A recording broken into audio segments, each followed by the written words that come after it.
하나님의 말씀 보도록 하겠습니다. 하나님 말씀은 창세기 7장 1절부터 12절까지의 말씀입니다. 구약성경 8면 혹은 9면에 있는 창세기 7장 1절부터 12절까지의 말씀입니다. 이 계시의 말씀을 읽을 때 하나님의 음성이 여러분에게 들려지기를 원합니다.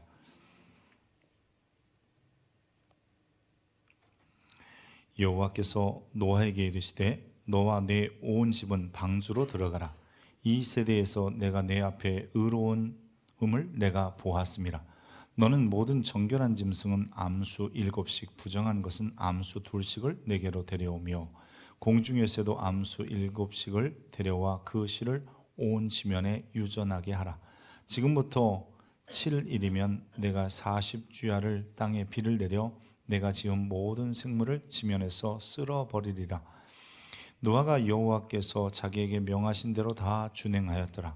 홍수가 땅에 있을 때에 노아가 600세라.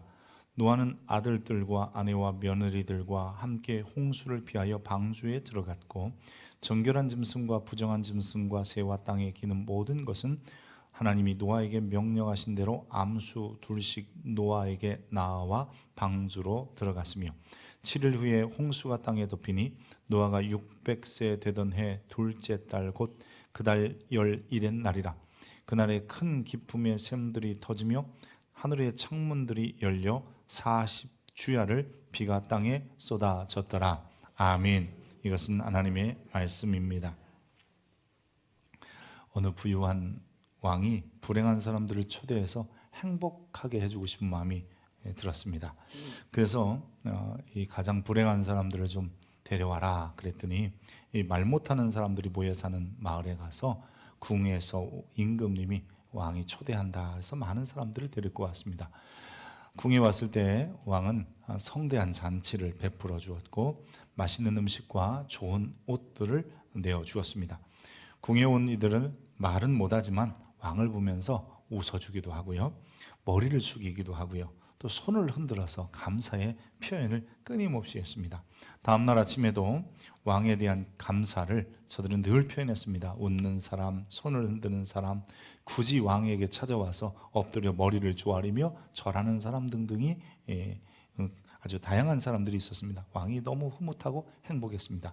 그래서 왕은 또 다른 어려운 사람들도 좀 불러와라. 그래서 이 신하들이 거지들이 사는 마을에 가서 이제 그들을 불러 왕의 잔치에 참여시켰습니다.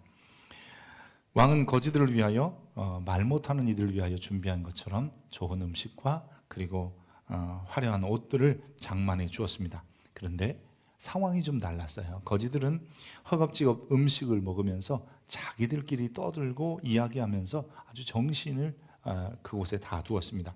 왕이 지나가도 본체만체 하고요, 왕에게 감사하지도 않았으며 시간이 지나면서 이것저것 요구하는 게 많아요. 소스를 더 달라, 음식이 짜네 다네, 아니면 음식이 좀 기름지네 안 그러네 등등 이야기를 하게 됩니다.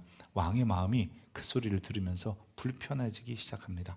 결국 왕은 화가 나서 이 거지들을 궁에서 다 쫓아내고 말 못하는 이들, 감사할 줄 아는 이들을 다시 궁으로 초대하라는 명령을 내렸습니다. 이 이야기가 미드라시라는 곳에 기록되어 있어요. 우리가 탈무드는 많이 아는데 미드라시 그러면 이 성경의 뒷이야기, 탈무드, 미드라시, 그리고 미드라시를 설명하기 위하여 탈무드 이렇게 보시면 오히려 미드라시가 탈무드보다 조금 더 권위가 있는데, 이 미드라시는 이 이야기를 이렇게 해석합니다. 하나님이 세상을 창조하실 때에 물을 만드셨습니다. 물은 말할 줄은 몰랐으며 그러나 이 너울거리면서 춤추며 흔들며 언제나 하나님은 위대하시다라고 찬양을 합니다. 하나님은 말 못하는 물도 이렇게 나를 찬양하는데 내가 말하는 사람을 만들면 얼마나 그 입으로 나를 찬양하겠는가 생각하셔서 사람을 만드셨습니다. 바다와 강으로 물은 갈라두시고 그리고 마른 땅을 만드신 후에 그 땅에 사람을 만드셨습니다. 근데 사람은 만들자마자 그 입과 말로 찬양하기는커녕 피조물들에게 서로 절하고 자기들끼리 떠들며 그리고 날이 가면 갈수록 하나님에 대한 불평과 원망을 늘어놓기 시작했습니다. 이 사람들을 보시면서 다 내보내고 처음 만들었던 물을 다시 불러들여라. 왕의 명령을 따라 말을 못하는 물을 다시 불러들임으로 인해서 세상이 물로 가득하게 되었다. 이것이 바로 물로 세상을 심판한 이야기라고 쓰고 있습니다. 제가 수요일 저녁 혹은 주일 저녁을 통해서 창세기 강해를 시작했습니다. 가능하면 창세기부터 계시록까지 천천히 연속 강해 설교를 해보려고 합니다. 벌써 은퇴를 이야기하는 건 아니지만 성경이 1189장이나 되기 때문에 제가 이것을 하루에 한 주에 한 장씩 혹은 두세 장씩만 하더라도 10여 년이 걸릴 것 같고요. 그런데 어쩔 때는 2번도 하고 3번도 하면 제가 아마 끝까지 다 할 수 있을까 생각할 정도로 긴 시간이 걸릴 건데, 최소한 금년부터 시작해서 제가 은퇴할 때까지는 여러분이 계시록까지는 다 들을 수 있도록 한번 해보도록 하겠습니다. 창세기 1장에는 천지창조, 2장에는 인간 창조, 사람 창조가 나오고요. 3장에는 아담과 하와, 부모라고 하면 부모들이 타락하고, 4장에는 가인, 자식이 타락합니다. 5장에는 아담의 족보가 등장하고, 6장에는 홍수 준비, 그리고 7장에는 대홍수, 8장에는 홍수끝, 9장에는 무지개 언약, 10장에는 이제 노아의 족보가 등장합니다. 이게 장제목이라고 하는 건데요. 이 작은 제목도 있지만 큰 장을 제목을 좀 단순화시켜서 알아두면 나중에 성경을 이해하고 찾는데도 굉장히 쉽습니다. 최소한 노아 홍수는 6장, 7장, 8장, 9장까지, 그리고 노아의 족보가 10장까지 등장한다면 최소한 4개에서 5장에 걸쳐서 홍수 이야기를 언급하고 있습니다. 잠시 지금부터 창세기 1장부터 그리고 6장까지 이야기를 잠시 복습해 보면, 하나님은 사람을 만드시고 사람에게 복을 주셨다 그랬어요. 한번 해보겠습니다. 복을 주시고, 복을 주시고. 사람은 다 하나님에게 복 받은 사람이에요. 근데 그 복이 어떤 복이냐면 세상에서 생육, 번성, 충만, 정복, 다스릴 수 있는 능력을 주셨는데, 그 능력을 통해서 그 모든 것을 하면서 하나님의 원하시는 사람으로, 즉 하나님의 영광을 위하여 사는 사람이 되게 하기 위해서 복을 주신 겁니다. 근데 하나님이 주신 이 복을 통해서 사람들이 하나님을 영화롭게 하지 아니하고 도리어 악을 선택하기 시작합니다. 결국 그들은 에덴 동산에서도 쫓겨났고, 그렇게 시간이 흘러가면서 사람들의 상황을 성경은 이렇게 얘기합니다. 창세기 6장 12절에 하나님이 보신즉 땅이 부패하였으니 이는 땅에 모든 혈육 있는 자의 행위가 부패함이었더라. 세상 모든 사람이 다 부패해버렸다라는 거예요. 6장 7절에 보니까 내가 창조한 사람을 내가 지면에서 쓸어버리되 사람으로부터 가축과 기는 것과 공중의 새까지 거래하리라. 이는 내가 그것을 지었음을 한탄했다. 여기서 이 한탄하다는 말의 히브리어 원어는 나함인데, 이 말은 뭐냐면 내가 그들에게 뜻을 돌이켰다라는 뜻입니다. 하나님께서 사람을 만드시고 복을 주셨는데, 그래서 하나님이 그들에게 먹을 것과 입을 것을, 즉 생육하고 번성하고 땅에 충만하면서 하나님을 찬양하며 살라고 하셨는데, 불평하고 원망하고 또 죄를 선택하고 이런 모습을 보면서 다시 물을 불러들였다는 거예요. 그래서 심판할 것이다, 물로 심판할 것이다 라고 하는 거죠. 결국 물이 세상에 덮이는 사건, 노아 시대의 홍수, 혹은 우리가 노아 홍수라고 알고 있습니다. 노아라는 사람은요, 아담의 10대 손이에요. 아담으로부터 10번째 되는 이 손이 바로 노아입니다. 사실 노아는 아담이 죽은 후에 126년 후에 태어났으니까 노아는 아담을 못 보지만 노아 아버지 라멕, 노아의 할아버지 무두셀라, 그리고 그 후에 증조부였던 에녹은 다 아담을 보고 살았던 사람들입니다.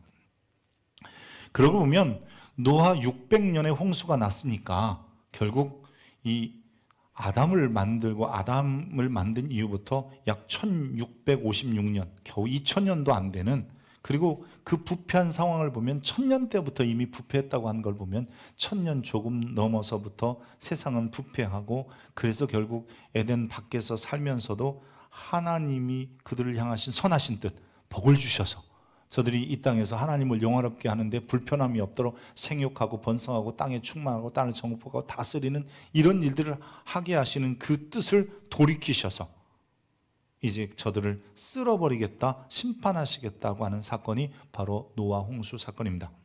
미드라시는 노아뿐만 아니라 노아의 부인 이름도 기록하고 있습니다. 여러분, 노아의 부인 이름 제가 가르쳐 드릴게요. 내가 지어낸 게 아니고 미드라시에 기록되어 있는데 나아마라는 여인이었다는 거예요. 이 노아와 나아마, 이 두 사람에 대해서 기록하면서 어떻게 기록하냐면요, 이 두 사람은 땅 위에 사람들이 부패하는 모습을 보면서 사람들과 떨어져 살더라도 조상들이 섬긴 하나님을 바르게 섬기겠다. 즉 조상들이 섬겼던 이 셋의 계보가 이어져 오면서 하나님을 섬겼던 그 신앙을 나는 전수할 거야 라는 마음을 가졌다는 거예요. 그래서 은밀한 곳에 숨어서 거룩한 책을 연구하고 기도하는 법을 배우고 제사 드리는 법을 익혔습니다. 그리고 섬기는 자세를 배워갔습니다. 그래서 성경은 그러한 노아에 대해서 이렇게 평가합니다. 6장 9절에 보면 이것은 노아의 조건이라 노아는 의인이요 당대의 완전한 자요 하나님과 동행하다가 셈과 함과 야벳을 낳았다라고 이야기합니다.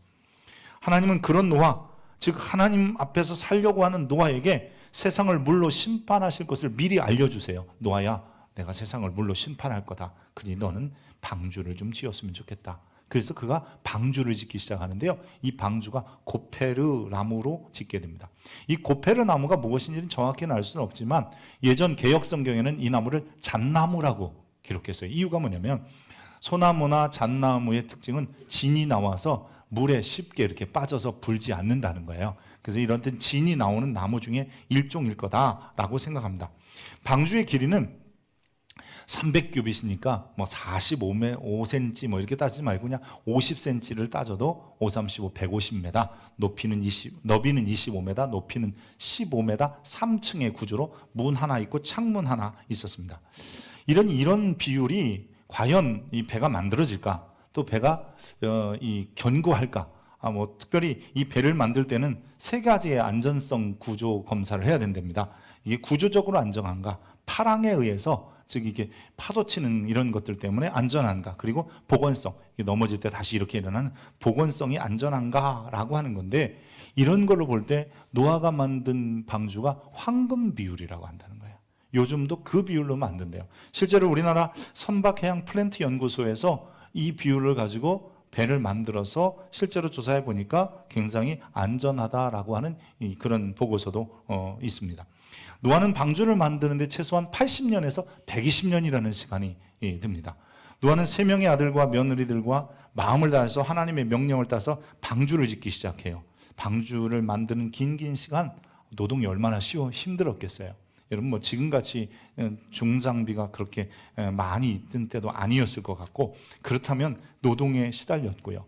또 비난도 받았을 겁니다. 앞집에 김씨 아저씨, 뒷집에 박씨 아저씨가 아마 비난했을 거예요. 그거 지어서 뭐하냐, 그렇게 산 중턱에 지으면 되겠냐, 뭐 이러겠죠.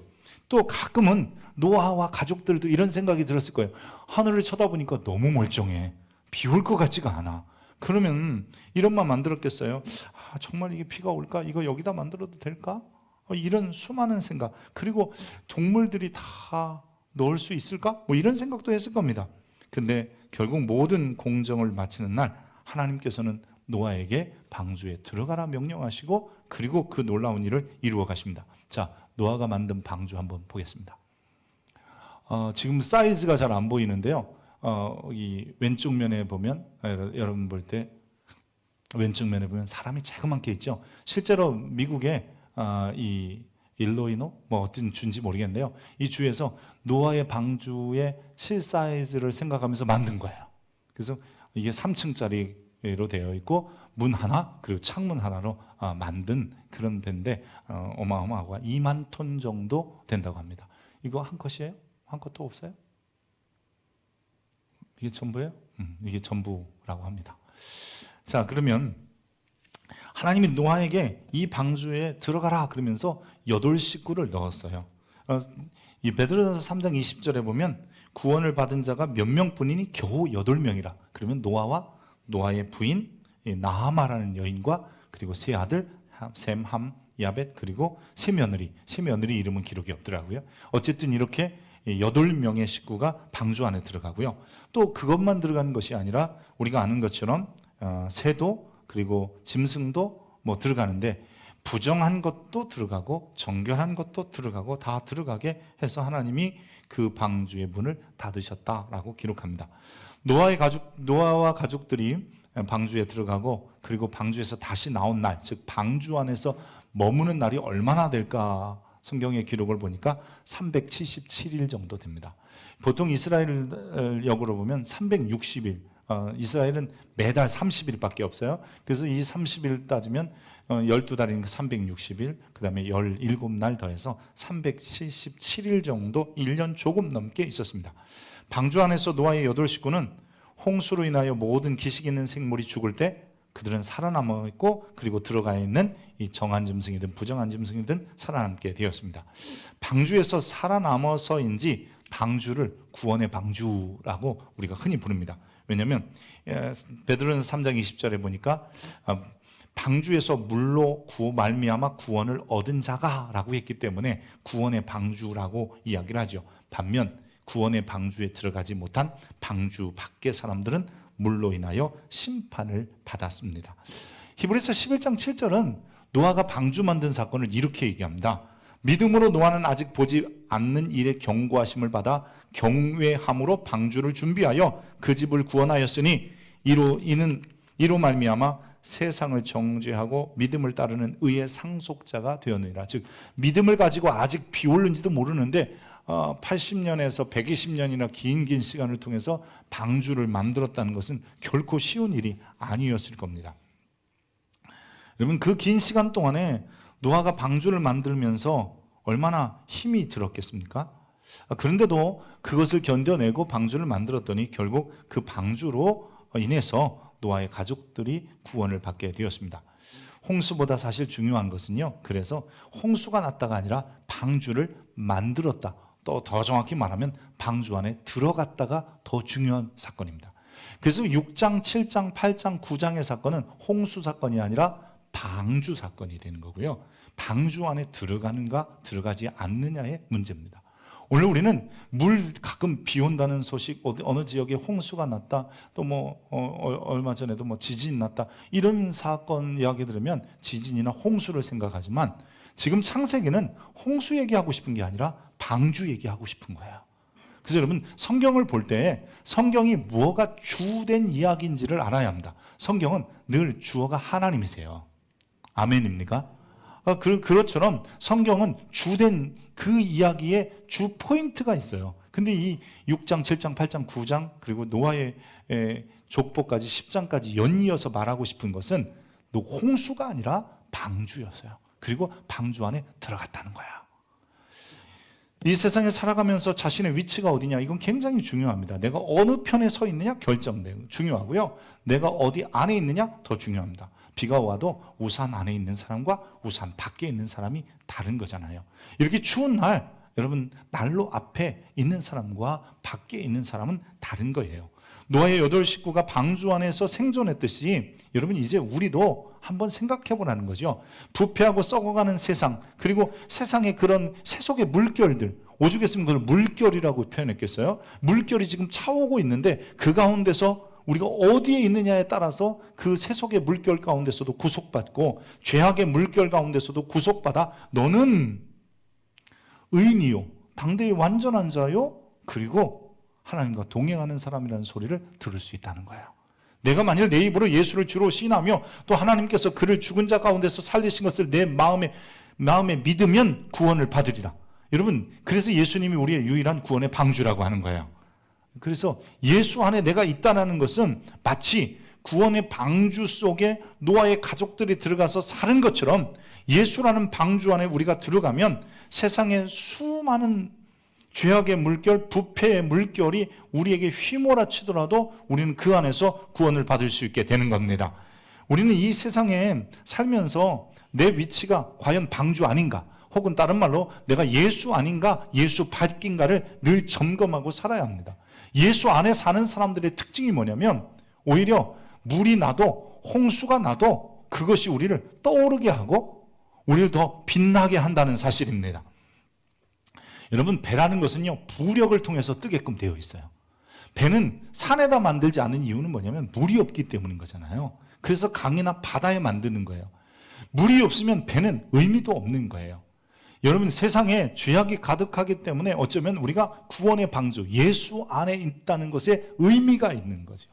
만약에 이 세상에 죄악이 아직 부패하지 아니하고 썩지 않았다면, 즉 여호와를 아는 것이 세상에 편만하면, 충만하면, 모든 것이 가득 찼으면 우리는 그런 얘기 안 할 겁니다.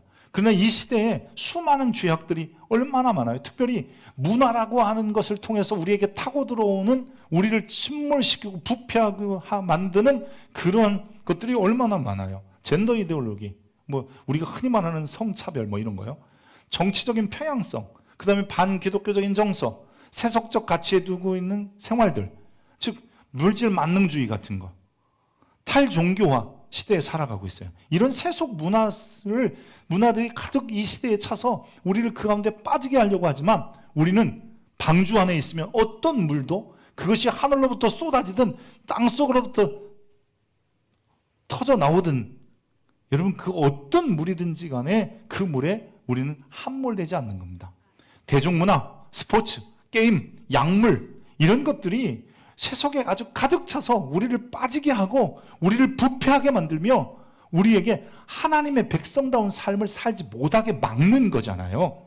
근데 우리가 이런 문화를 배격하거나 뭐 문화 자체가 죄야 라고 말하는 것이 아니라, 그런 문화 속에서도 그리스도인답게 살기 위해서 우리는 예수 안에 있어야 된다는 거예요.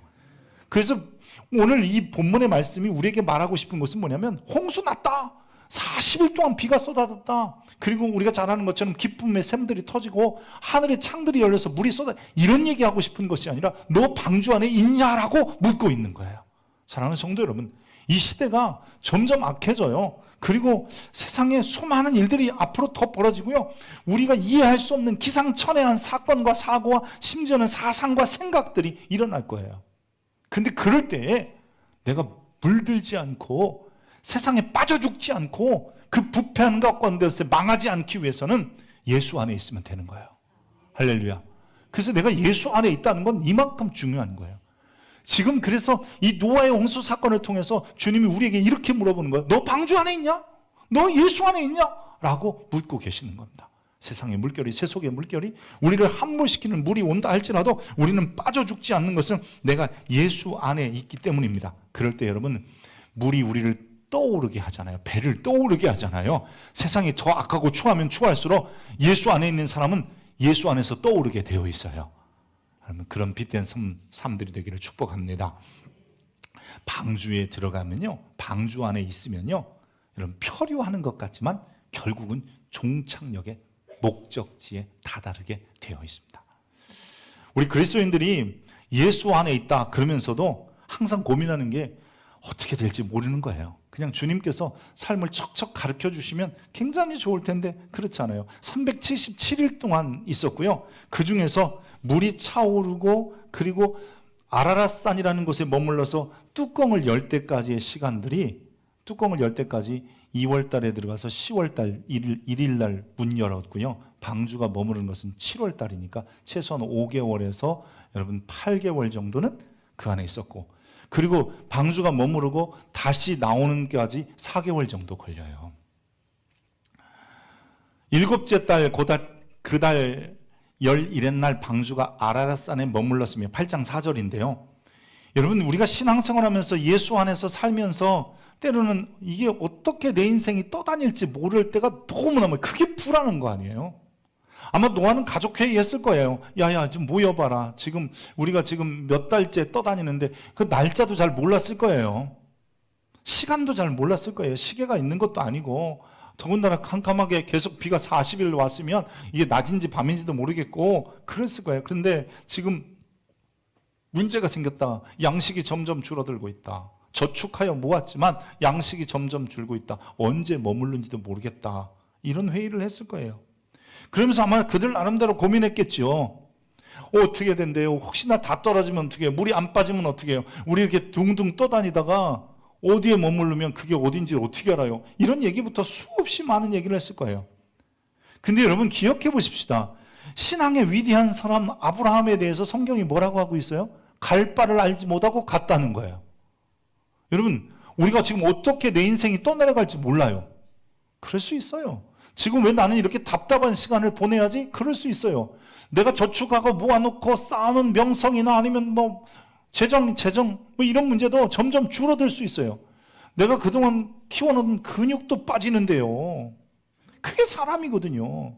그렇게 살아갈 수 있어요. 언제 어떻게 될지 몰라요. 그런데 결국 그 안에서 묵묵히 그 안에 있으면, 배의 창문을 열고 뛰어내리지 않고 그냥 그 안에 있으면 결국 마침내 아라랏산에 머물더라는 거예요. 할렐루야. 자녀들아, 이제 그의 안에 거하라. 예수 안에 거하라. 이는 주께서 나타나신 바 되면 그가 강림하실 때에 우리로 담대함으로도 그 앞에 부끄러움이 없게 하려 하십니다. 주 안에서 거하면 지금 좀 답답하고 어디로 가는지 모르겠고 이리 저리 흔들리기도 하고 앞으로 가는 것 같은데 때로는 뒤로 가기도 하고, 왜냐하면 그 배에는 키가 없어요. 방향타가 없어요. 그 배에는 엔진도 없어요. 그래서 어디로 어떻게 떠갈지는 몰라요. 보건성은 좋으니까 넘어질 것 같으면 일어나고, 풍랑 즉 파랑에 잘 견디니까 앞뒤로 흔들려도 제자리로 다시 돌아오고 이런 건 있으니까.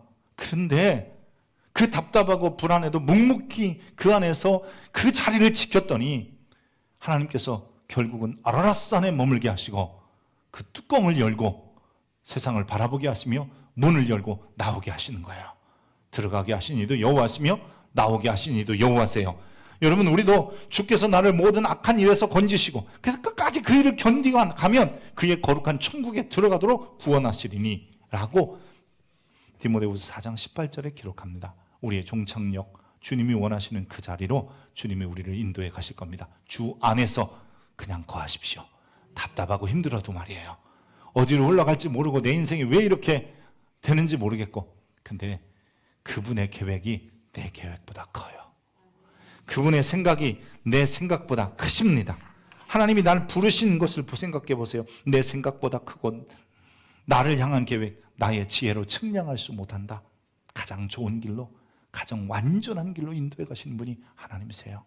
그 방주 안에만 있으면, 예수 안에만 있으면 결국 먼 날 돌아보니까 내 인생 잘 사는 인생이다라고 말할 수 있게 될 겁니다.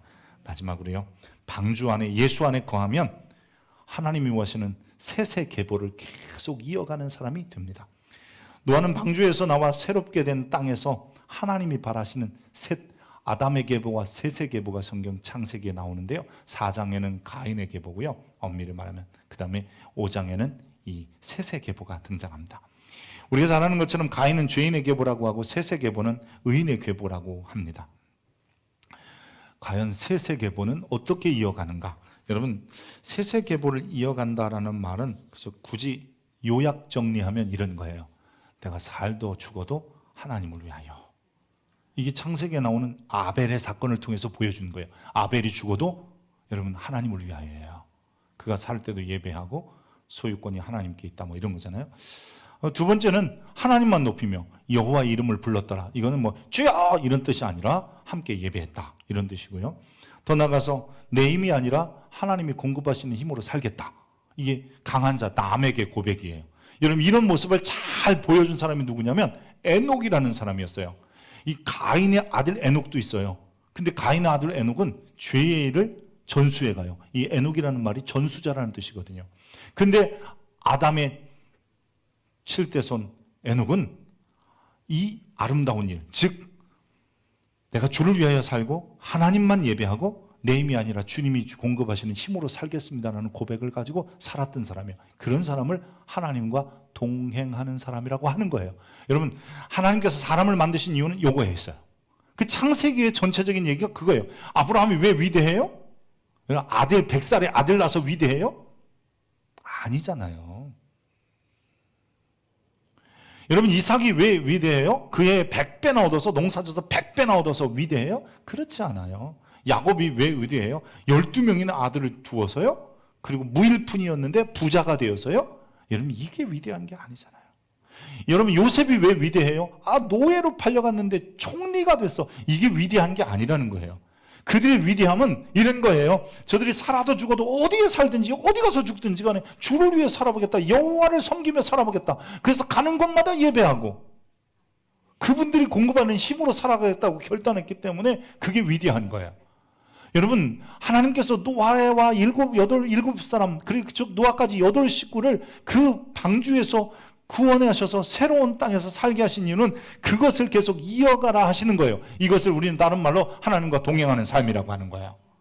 예수 안에 있는 사람들은 그렇게 살아가는 사람들이에요. 예수 안에 있으면 그래서 나도 모르게 그렇게 살아가게 돼요. 그 다른 말로 말하면 그런 거죠. 그 사람이 곧 의인인 거예요. 내가 나를 위하여 살지 않고 주를 위하여 살고 하나님을 예배하는 것을 목표로 삼고 그리고 내 힘이 아니라 주님이 주신 힘으로요. 다시 한번 얘기해 볼까요? 가인의 후손 중에요 5대손이 라멕이라는 사람이에요. 이 라멕이라는 사람은 라멕이라는 이름 자체가 뭐냐면 강한 자예요. 근데 그는 살인자예요. 그리고 복수하는 사람이요. 나에게 상처를 입히면 나도 상처를 입히고 나에게 어렵게 하면 내가 죽여버릴 거야. 이게 라멕의 고백이거든요. 근데 아담의 9대손도 라멕이에요. 노아가 10대손이니까 노아의 아버지 라멕, 노아의 할아버지 무두셀라, 노아의 증조부가 에녹인데 노아의 아버지 라멕이 뭐라고 하는 줄 알아요? 아, 이건 내 힘으로 못 사는구나. 그래서 결국은 하나님께서 위로해 주셔야 사는구나 라는 것을 고백하는 거예요. 똑같이 힘 있는 사람이고 강한 자요. 근데도 어떤 사람은 내 힘으로 살 거야. 죽여 이러는데 어떤 사람은 아, 하나님이 힘 주시는 거로 살아야지 라고 살아가는 거예요. 우리가 예수 안에 거하면 하나님의 기쁨이 되고 하나님이 원하시는 삶을 최고의 가치로 두게 돼요. 우리는 그것을 솔리 데오 글로리아, 하나님께만 영광을 이라고 고백하고 사는 거예요. 여러분도 그렇게 되길 축복합니다. 예수 안에 있으면 하나님 보시기 뭐라냐면 내가 너로 인하여 기쁨을 이기지 못한다. 그 배만 타면 하나님께서 그 배에 탄 사람들을 내가 너로 인하여 기쁨을 이기지 못한다. 지금 답답해요. 지금 어려워요. 그런데도 주님은 내가 너로 인하여 기쁨을 이기지 못한다. 그리고 그 삶을 살도록 끊임없이 역사하시는 거예요. 노아가 방주에 나와서 첫 번째 한 일이 그래서 뭐겠어요? 당연히 여호와께 예배하는 거죠.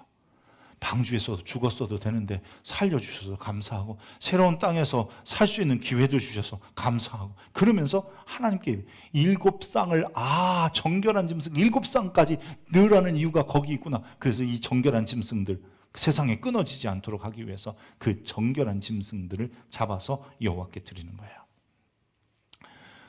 노아 홍수가 갑자기 일어난 거 아니잖아요.